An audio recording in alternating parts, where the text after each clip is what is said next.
Where do I even start?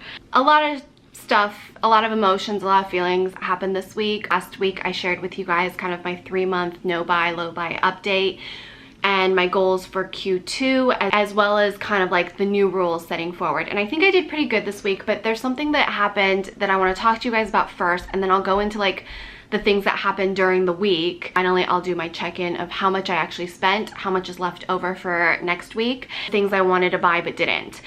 Thanks for watching my weekly check-ins, by the way, guys. I never thought that anybody would give a shiz about my financial journey. I want to make a change, and what's helping me make that change is holding myself accountable by doing these weekly check-ins and kind of video diaries of this process. How much has changed in just 1 quarter of the year? I never thought it would change this quickly for me mentally and emotionally. I thought it was gonna take years to break some of the habits and mental thoughts I have. Obviously, I'm nowhere at the point where I want to be, but so much has changed just by buckling down and focusing on this.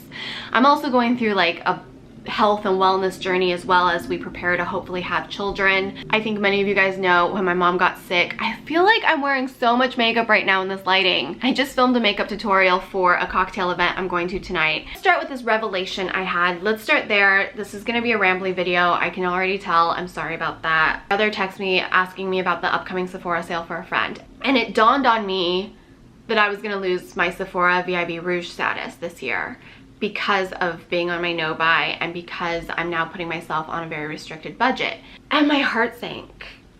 I had a mild anxiety at the gym because I suddenly became very conflicted and felt like I should maybe spend my budget at Sephora every week until I reach my Rouge status for the additional year. So I think I'm Rouge through 2019, but if I don't spend the minimum amount, I'm gonna lose it and not have it for 2020 or part of 2019 into 2020. And I've always have maintained my Rouge status like in the beginning of the year for the following year because I spent that much money at Sephora. And I've always been a part of their VIB program for as long as I've been shopping at Sephora, and I've been one of their first Rouge customers when they launched the Rouge program. I really was tempted to just figure out a way to maintain my Rouge status, and I started to feel really sad that I was gonna lose my Rouge status, and I felt so guilty about feeling sad over this stupid status that means absolutely effing nothing. It means nothing because really, what do I get out of it? Really, like, let's break it down. I get sample size products using my points, which I have, I think, like 7,000 points. Let's just look this up right now and find out how many points I effing have, because I'm like losing my breath even talking about this because I know how silly it is and I know how effed up it is. But it's this thing that they've been able to condition us with marketing and like this exclusive status. I have to sign in because I haven't bought anything from Sephora's website in so long. Do I even remember my password? I have 8,889 points. There's something wrong with me. I also am looking at what I can get with my points. The bonuses I get as being a Rouge member, and enjoy life as a Rouge through December 31st, 2019, because that's how much money I spent. I haven't shopped at Sephora since last year, and I didn't really buy anything towards the end of last year since the VIB sale. I shopped so much money that I'm like good for another year, and that's how I've always kind of been with my status.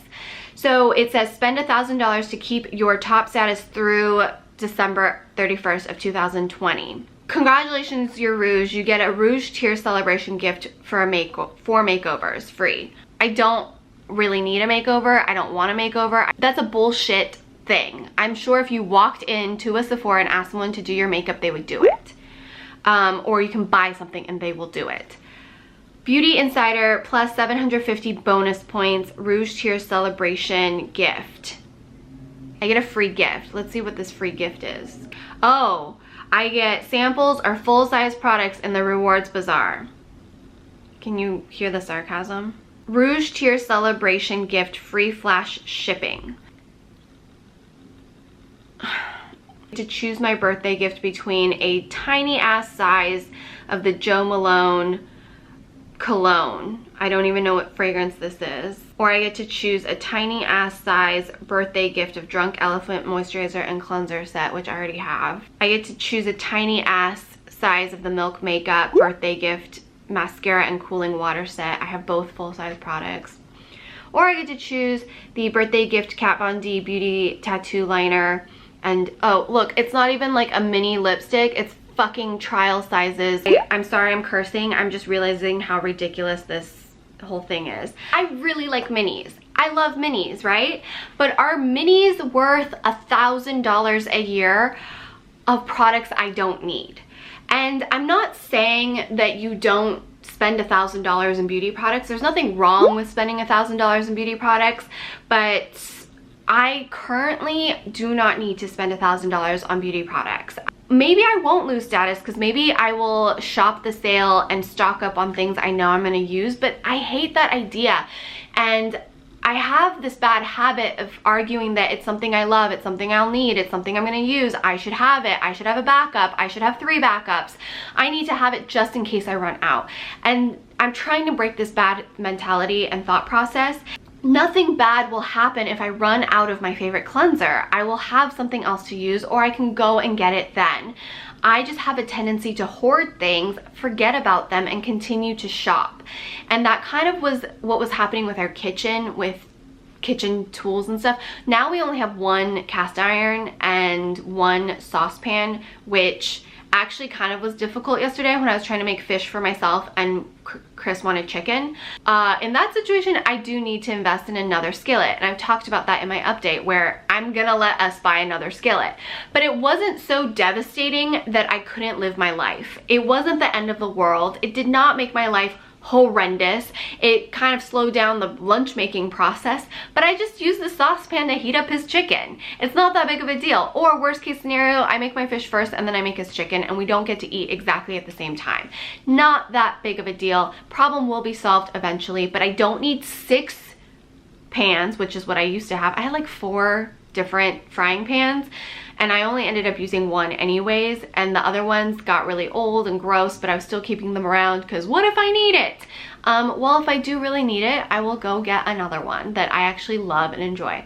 And we're trying not to use the nonstick because, you know, that stuff can be very toxic.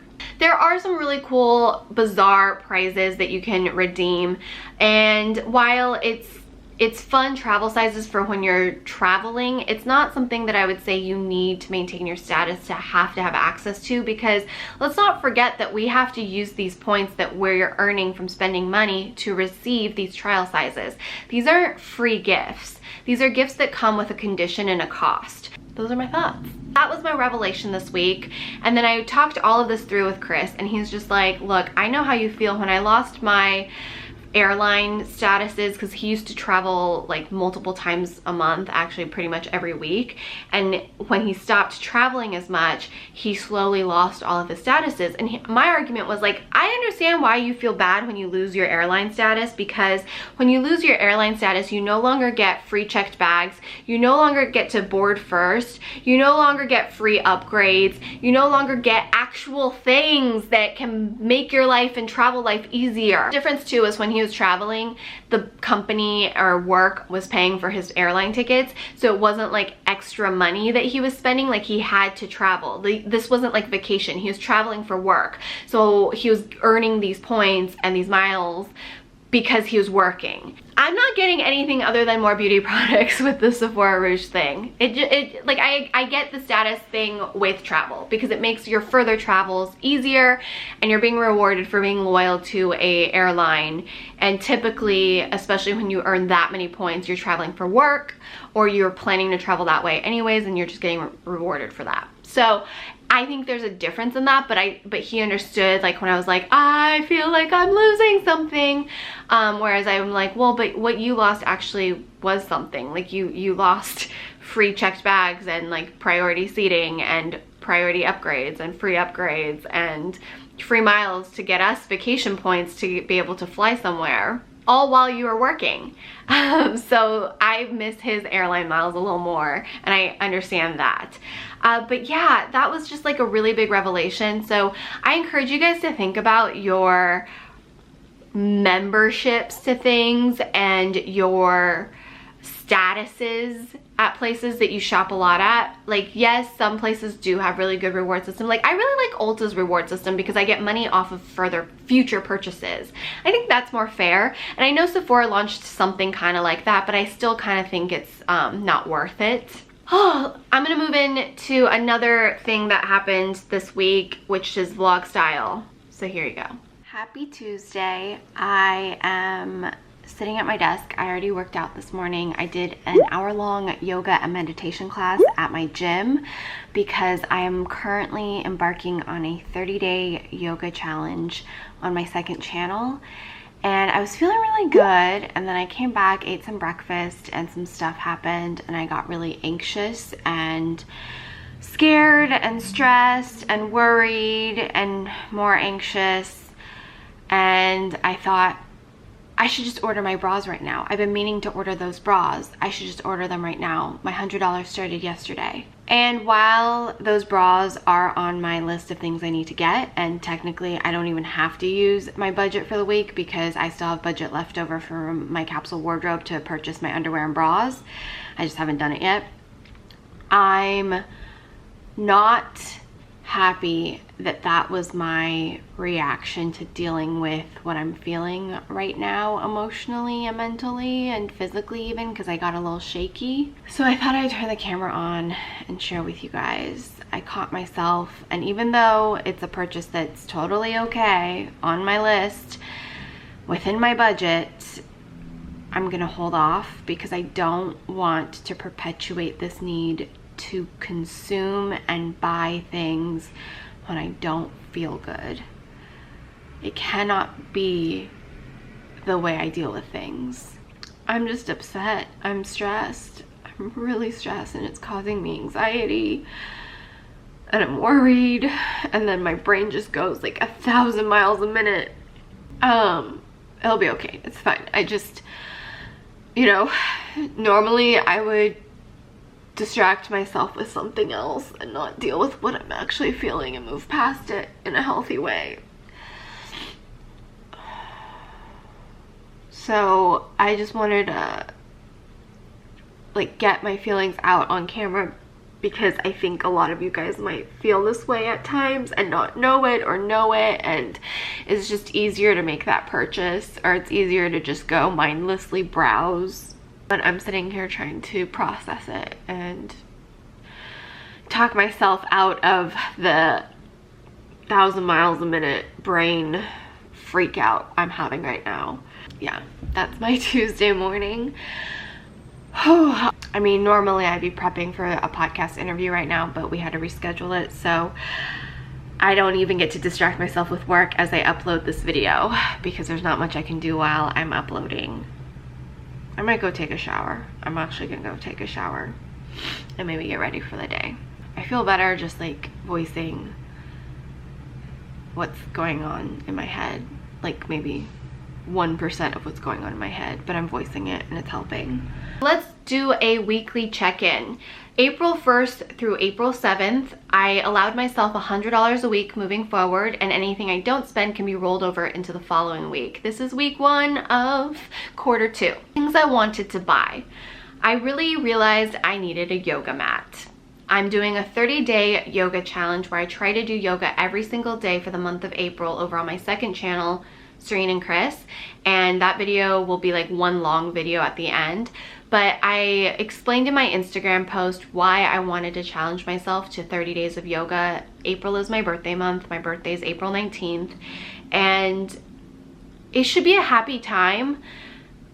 But I also feel a lot of depression and anxiety around my birthday. And more so the last few years since I lost my mom. I kind of always feel like really excited about my birthday and I celebrate it. And then I feel really sad and kind of like lost every year once my birthday's over. But ever since my mom got sick and then my mom passed away, the anxiety and depression that kind of comes over me during this month is bigger and more, and I'm turning 35 and I feel like I don't have my life together and that I'm kind of a failure. Whether or not that's true, it's just how I feel right now. I know when I think about it, I'm not lost. I have a purpose. I work. You know, I have plans. I have goals. But I look at my life and I'm just kind of like, do you ever feel that way? Anyways, that's a whole nother video. But I realized I don't have any yoga mats because when we moved, we donated all our yoga mats. I have one yoga mat. It's really disgusting. I've washed it a couple times. I just can't get the weird smell out, and it's super old. But part of me doesn't want to get rid of it because it was the first yoga mat my mom ever bought me when I first started yoga, which was many years ago. My gym where I take yoga gives me a mat and has mats for me to use, and then the times that I'm doing yoga on my own, if I'm at the gym, I can use the gym yoga mats and they're really clean. Or at home, I just kind of do it by my bed on the carpet right now. And then if I do yoga like outside in our apartment common areas, they have yoga mats I can borrow. So I really want to buy one, but I'm also kind of like, I don't really need to buy one. I don't know. I didn't think I'd be so conflicted over ordering a yoga mat on Amazon because, you know, before this low buy, no buy, I would have just, without a thought, I need it, I want it, I'm gonna get one. Another reason why I didn't get the yoga mat this week was because it hasn't been on my wish list. It was something that I realized I needed, and I was like, well, but I can get away with it for a week. So I moved it over to my wish list so that next week, if I do want to buy it, I can buy it. Bras have been on my wish list. It's part of my capsule wardrobe. I'm still trying to decide which bras I want to get, and I don't know why it's so hard for me to just buy some bras right now. I still have budget left over from my capsule wardrobe, so it wouldn't come out of my $100 even, but I don't know. I'm not so trigger happy on the bras. And same with the Thinx undies. I feel like I've been wanting them for a few months now, and they are on my wish list, but I still haven't pulled the trigger. So I'm thinking I want to get 2 to 3 Thinx thongs and then 5 pairs of Thinx underwear to sleep in. So that would last me for the week of my period. But I also need to get 3 more booty thongs for my capsule wardrobe. I think that's gonna push me over my budget because I think Thinx underwear is pretty expensive. Anyways, those were the things I wanted to buy. And surprisingly, even though I was allowed to buy 2 of the items on my wish list and I had $100 to spend, I didn't buy anything this week. The only thing I did spend money on, which I'm kicking myself over, is Valeria Lipovatsky is one of my favorite YouTubers. She's very inspiring and motivating, and she's starting a book club every month. So even though I told myself I wasn't gonna buy any more books until I finished up some books because I have a lot, and I finally paused my Audible membership because I have like 6 books to catch up on, and the credits were just stacking up. I'm just slower these days at Audible and catching up on reading books. I wanted to be a part of her book club, so I ordered the Small Fry book on my Kindle, and it was $12.82. When did Kindle books become so expensive? I thought they were like $8 or $9 max, but it was $12.82. So I downloaded that on my Kindle, and then I was kind of like, what the F? I'm still reading Becoming, I'm still finishing up Crazy Rich Asians and The Immortalists. I need to just take a day and like finish all my books so I can start Small Fry, because I am gonna be a part of this book club since I spent almost $13. Glossier. I'm not really upset about this. This is technically a business expense. I get a Glossier credit every month as part of being a Glossier rep, and that credit is used to purchase the new products that they are launching so that I can test out, or I can buy products and share it with you or refresh whatever I need. So I get a $30 credit at Glossier, and I ordered 2 of their new mango balm.com because the mangoes are a new scent and I'm really excited. I love citrusy, fruity scents for spring and summer, and I bought 2 because it was technically enough credit and I wanted to get one to give away to you guys. After tax and shipping, I was 78 cents short, so I had to spend 78 cents on that. My total spent in first week of my budget is $13.60. So that means I have $86.40 rolling over to next week. What surprised me was, even though I gave myself an allowance, I didn't blow it. And I think that's a huge improvement in my character and mentality of spending, because in the past, if you gave me $5, I would spend $6. If you gave me $10, I would spend $12. If you told me I could spend $100, and even with my no buy, low buy mentality, I would have thought I would have spent exactly $90.99 or $99.99. But I was very shocked at how hard it was for me to shop and spend on material items, even though I allowed myself this week. And this week and next week is just crazy busy. I have events and meetings every day of the week. My weekends I try to keep kind of open, but I have had a lot of stuff I need to film for things. Like, I'm really grateful for a couple brand partnerships I'm doing for this month. So I've had to just take my weekends to really sit down and film and think about how I want to create the content that's relevant for you, that the brand's gonna like, that is gonna get education across, and that is also in line with my beliefs and kind of mentality right now. So my videos, while maybe don't look like they take a lot of effort, they take a lot of thought, because I'm trying to be very mindful in the content I'm creating, and also being very mindful with my brand partnerships. I mentioned in my update that I haven't had a lot of brand partnerships, and I think a lot of it is that the beauty brands don't see me as someone who's going to shove product down your throat anymore, so they don't think about me in terms of brand partnerships. I'm very particular and picky in who I will work with as well. And I mean, even in terms of receiving product, I don't accept product from everybody that reaches out. I'm very particular. I've just become more and more particular through the years. I think that's okay. And I think that a lot of the times when I mention these things, you guys seem to be very supportive and very encouraging, in that, you know, you understand that I have to make a living. You understand that I have to have brand partnerships and find a way to continue to create content full time and pay my bills and live my life. And unfortunately, I made some really bad financial decisions in my past, especially in starting my YouTube channel, because I felt like I had to keep up with the Joneses. I felt like I had to do what everybody else was doing. I felt that pressure. Even though I've always been myself in any given moment, I feel like I allowed the pressures of what other people were doing and what was expected of me to consume me a little bit, and I'm trying to counteract that. So all the content moving forward, even if it is brand partnered, it is very, very well thought out on my end, and I hope that you never feel like I'm pushing product down your throat. And that has never been my goal for my channel or my mission statement. My mission statement started as hoping to motivate and inspire you to look and feel your best from the outside in, and I hope to inspire you to dress yourself happy. That's always been the mission of my channel. Now, beauty has shifted for me. Beauty for me now is all encompassing from inside out. It's always been from the inside out, outside in.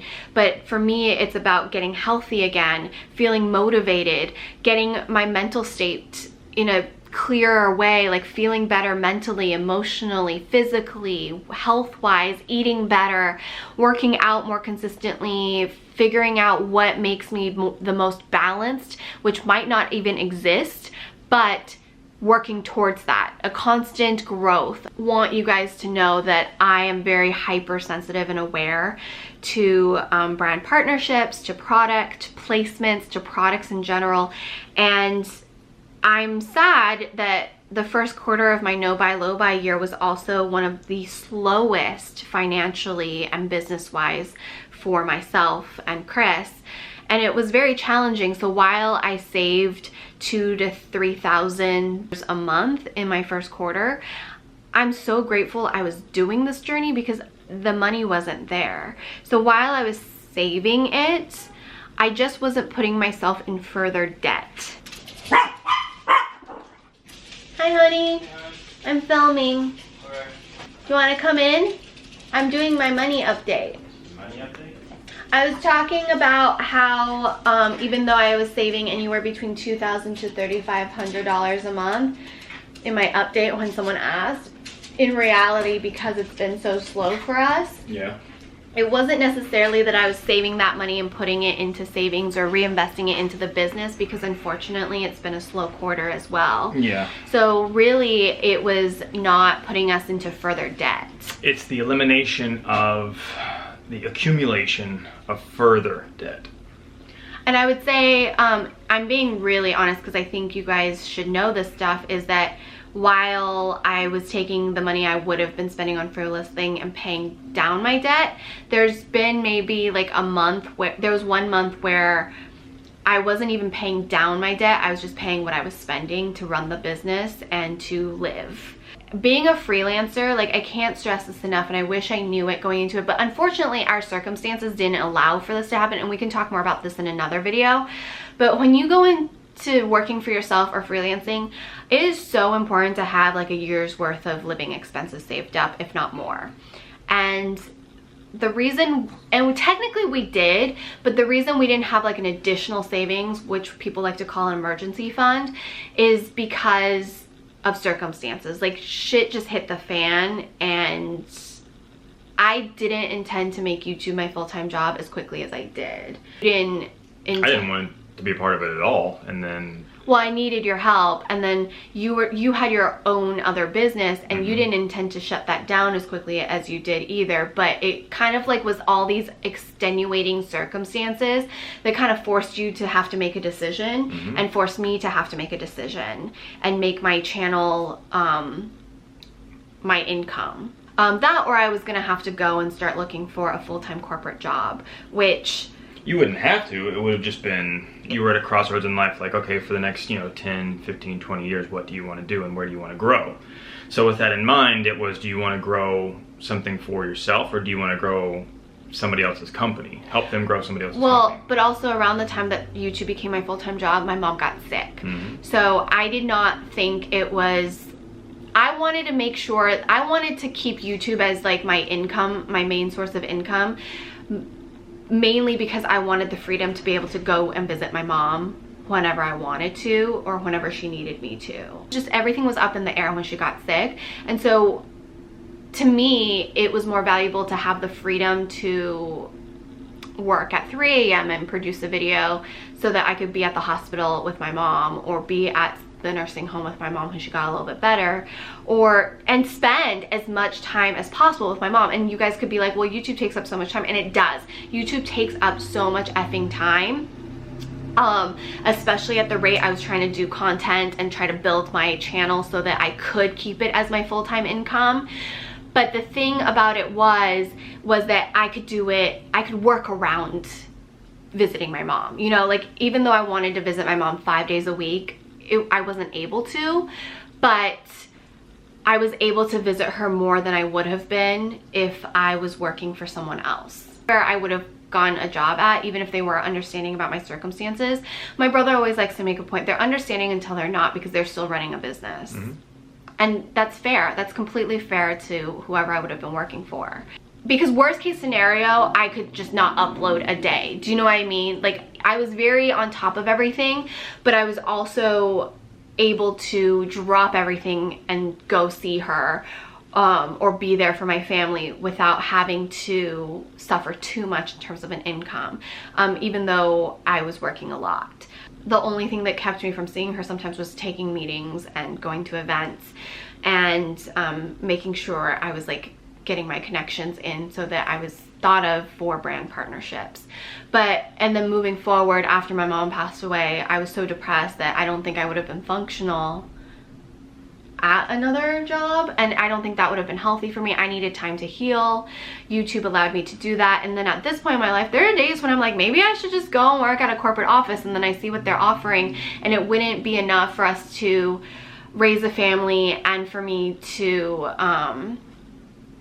be there for our kids. Like, it just doesn't seem like where I would be starting at salary wise, while we struggle here on certain months.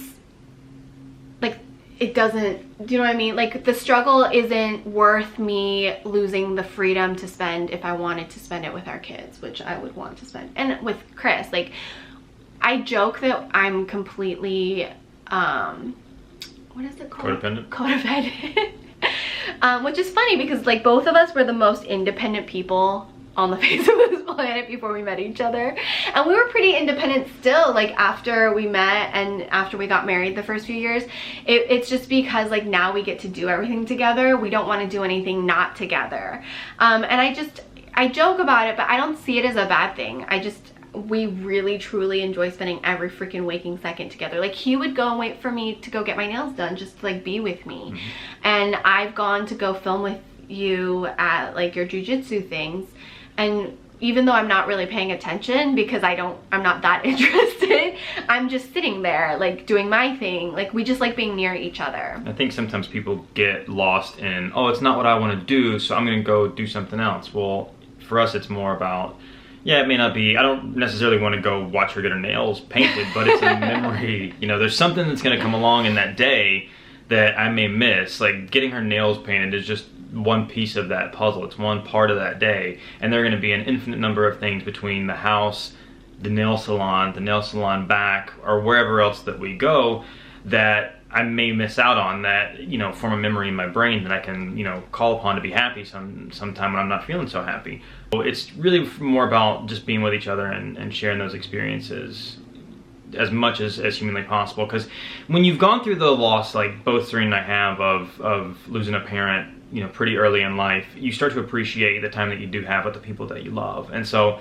my goal was always to try and spend as much time with Serene, and if we have children, you know, with as much time with them as possible, and whatever career path that would allow me to do that. And I've also never really worked for anyone other than myself since I was, you know, 18, 19 years old. So it's really all I've ever known. And it was just getting us both on that same mindset and path. The thing is, like, I think there's this misconception that like, oh, if we have kids, since we work from home, we don't need help, or like it'll be so easy because we're home anyways. But you have to understand, like me sitting down to film, like just my dogs sometimes drive me crazy because they're making all this noise, or they need to go out, or all these things. Now a baby has to eat like every 2 to 3 hours, and they could be fussy. You guys might get a whole lot of videos where a baby's just kind of hanging out right here.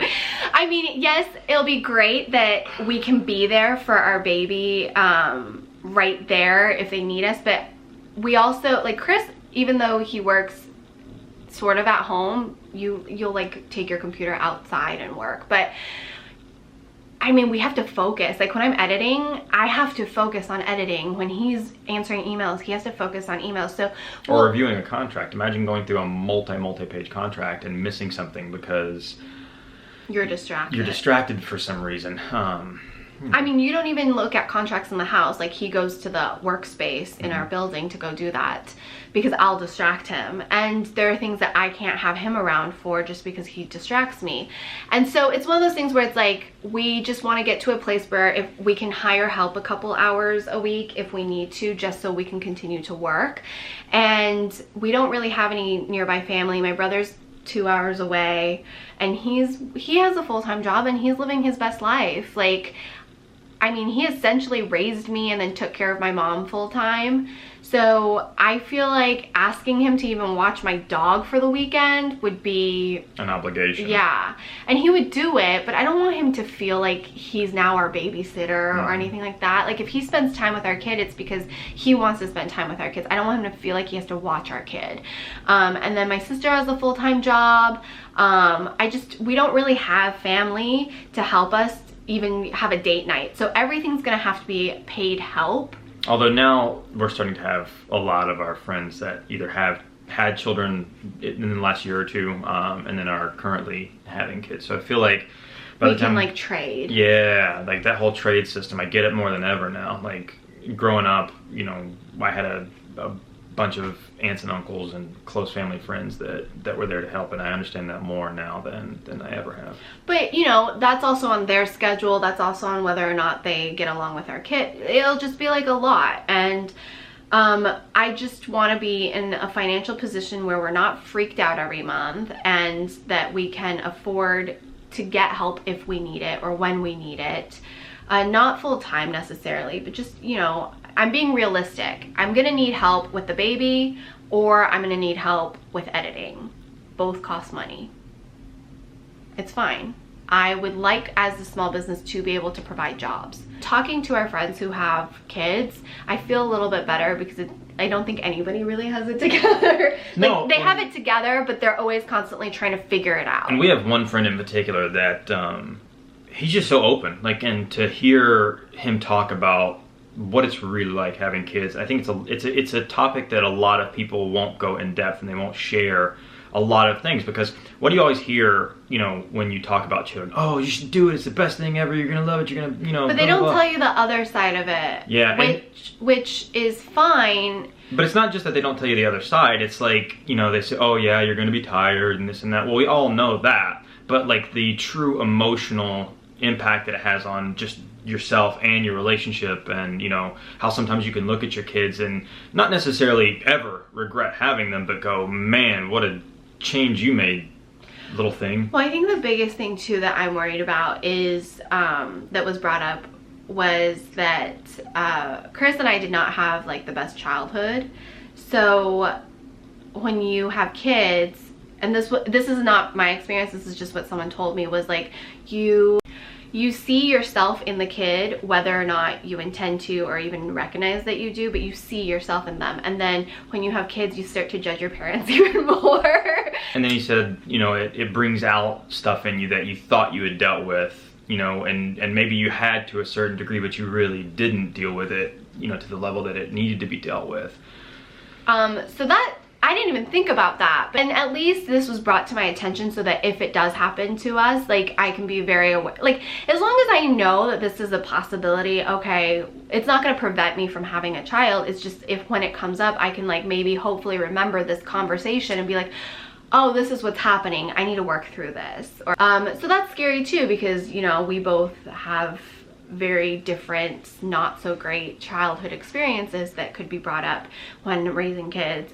And not saying that we wouldn't be good parents, just like saying that we might overcompensate for that, or we might have things that trigger us. I think everyone has childhood experiences, whether it be from their siblings, their parents, their friends, just whatever experience that shapes how you are as an adult and further how you raise your children. So it's something that, you know, Serein and I, because we're pretty analytical people, we think things through probably too much. You know, it's something that we're now aware of, and at least we can reference it back to the conversations that we've had with our friends that have children. This is getting really long and tangenty, but that's kind of what I wanted to update you guys about. The update video was that I don't want you guys to think I like saved $6,000 in my savings account. I didn't. And I want to be very open and honest about our income. Like some years have been amazing, and then some years, not even years, but like some quarters, you're just like, what the F is going on? Like, should I quit? What should I do? So with that being said, with the podcast, we did start a Patreon page. Yeah, so that'll be up live this week. I'm just going through all the steps to finalize it. And I talked about it in a, like, I need help kind of a thing, and how the podcast, we've just been struggling with the podcast, not in the sense of getting guests, because people want to be on the podcast, but the quality of the audio on the guest side when they call in, we have to figure something out. I'm not happy with it. Chris isn't happy with it. You guys, some of you guys might not be happy with it. A lot of you guys are very, very kind and understanding. I appreciate that. But a lot of the times when they're calling in from different countries or different states, it's really hard to control their audio. Even when they're in LA, sometimes people don't want to like meet up, and I think if we have an actual recording studio, people might feel more confident. And I'm not saying we're renting a space full time. I'm saying like we can rent a space to record. And they have these things in LA that we can do that in, where we just rent by the hour. And but unfortunately the podcast doesn't really make a lot of money. It makes us very, very little money. It's something that we do because we really enjoy the process of recording it, talking to the guests, learning. We think it's incredibly beneficial for those of you out there who may want a career in the path of the guests that we've interviewed. It's one of our things that we really, really, really enjoy doing, and both Serein and I are kind of perfectionists to the degree that we want to always make sure that we're delivering the best content. So the ultimate goal for us is to, you know, get a place where we can film everything that looks the best it can, that sounds the best it can. As it takes hours. It takes at least an hour and a half for me to sit down and interview the person, and then it takes you a couple hours to edit, upload, and kind of do the SEO stuff of it. And if the podcast doesn't make us any money, we have to kind of put our attention to what does, because when you run a business, that's kind of how it is. Like, if your deodorant sells really well, but your food doesn't, are you gonna keep putting energy in that food department, or are you gonna put energy in the deodorant department? you just have to prioritize. Yeah, so especially when you're starting out. And even though I've been doing this for a while, like technically we're still at that like starting out point in terms of just figuring out where funds need to go and time needs to go. So a lot of you guys said do what you need to do for the podcast to keep it going, and what we're gonna try and do is a Patreon page.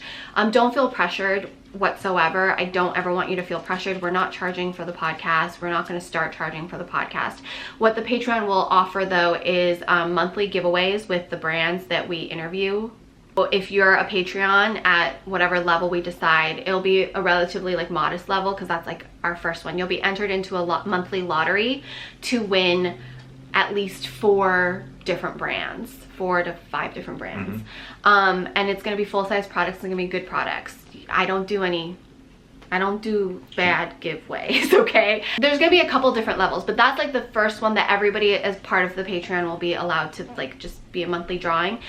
So you'll get like hundreds, if not thousands of dollars worth of products every month, and I think that's really cool. And then something I wanted to offer is, like, I've noticed a lot of you guys email me, email Chris, or DM me on Instagram asking for specific skincare recommendations. So real quick, thank you for everybody that emails me asking what you can do to make your skin better. I don't know. I really don't know. I, up until this year, used a bar of Dove soap. And Body Aveeno. And Body Aveeno. On his face. You know, since I was 15. So, I would love to help, but I don't know. So I just have to, you know, pass the question on to Serein. And here's the thing.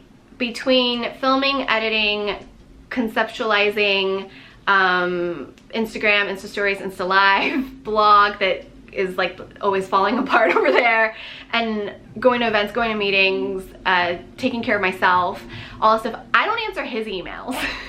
Like, he gets so mad at me because I'll read his emails and kind of forget about it. I'll read text messages and I'll be like, I'll get back to it, because I'll be on the treadmill and I don't want to type and fall off of it. So I am notoriously bad at this point in my life, which I'm really disappointed at myself in, because I've always taken pride at like replying to emails right away, and I used to be able to reply to every single one of your emails same day, if not same week. It just takes longer for me to get back to everybody, and sometimes, unfortunately, I've come to terms I can't get back to everybody personally. But for the Patreon, we're gonna do where if you would like a skincare advice day, like where we just hop on FaceTime or Skype or Google Chat and talk about your skin and your routine, I'm more than happy to do that with you. I am not a doctor. I'm not licensed in any way, so I cannot give you actual skincare diagnosis, skin diagnosis, treatments, or anything like that. But I can help look at your skincare routine currently and the ingredients that you're using, and maybe help guide you and give you recommendations. But it's just having access to me like one-on-one, and that's as I thank you for contributing and keeping our podcast going. So that will launch next week. There's also another feature at a different level for the Patreon, where there will be content that's available only to the Patreon contributors that isn't available to everyone else. So it's just a little bit of an incentive. We're still going to do, you know, as much content as we've ever done on the podcast, but there will just be a little bit of extra content on there as well for those. Like if we get a dermatologist or a plastic surgeon, like the Patreon participants will get to like ask their questions and all those things, sourcing questions, like that kind of stuff, and we'll explain more on that Patreon page.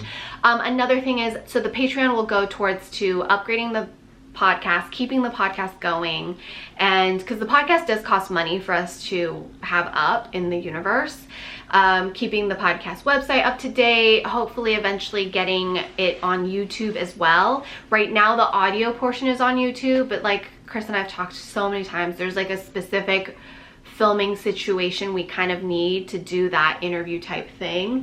He's looked into it. It's very expensive. It might take us another couple years to be able to like get a space and have that, but the idea is eventually to have it not just for audio, but if you like to watch it on YouTube, that it's up there for you as well, and you get to see the guests' reactions and things like that. And then I've been wanting to upgrade my camera forever.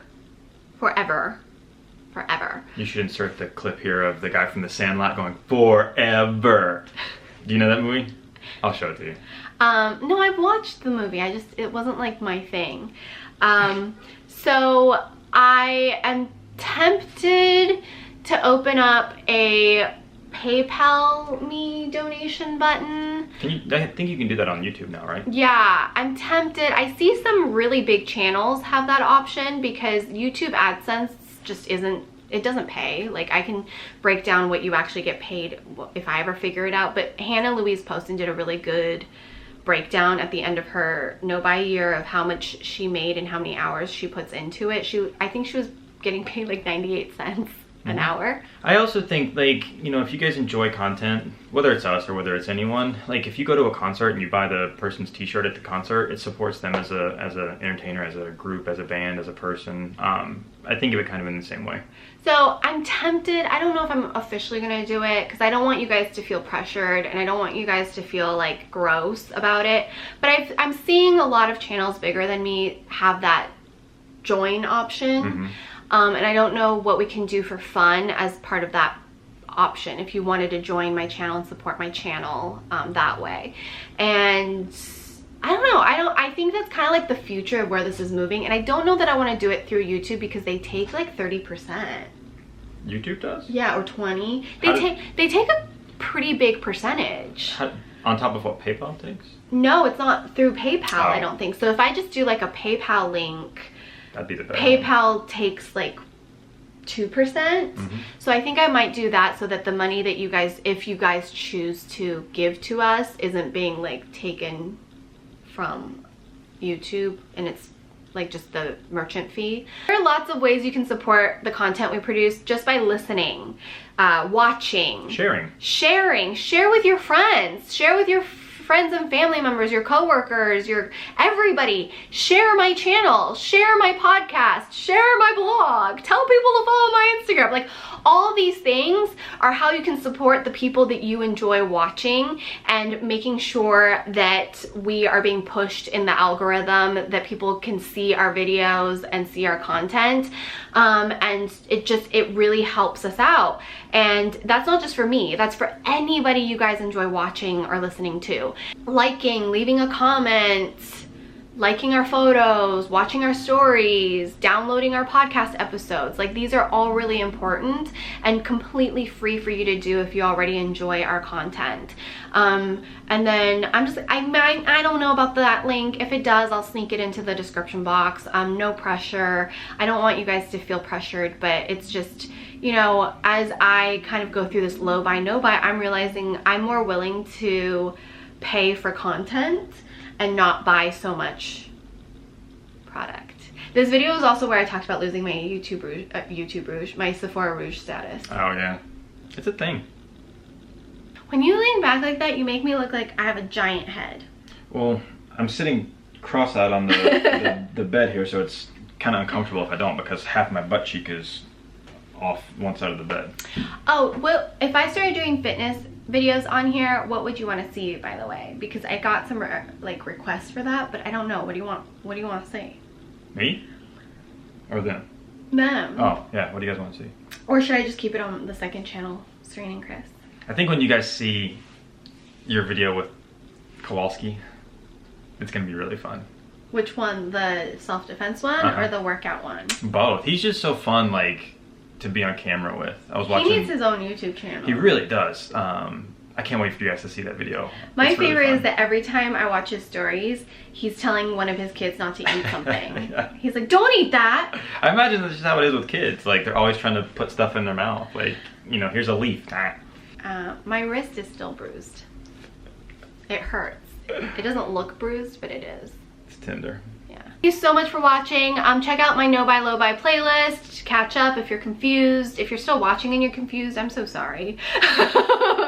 Thanks for watching till the end. And I'm so excited because we filmed a at-home facial skincare, like in-depth skincare routine, ASMR style. And I felt like such an asshole filming it. And Chris says that you would enjoy it and that it would be very relaxing. I think it's relaxing. If you like this type of at-home ASMR, let me know and I'll do more. I can do a facial on Chris. On Bill Burr. Okay.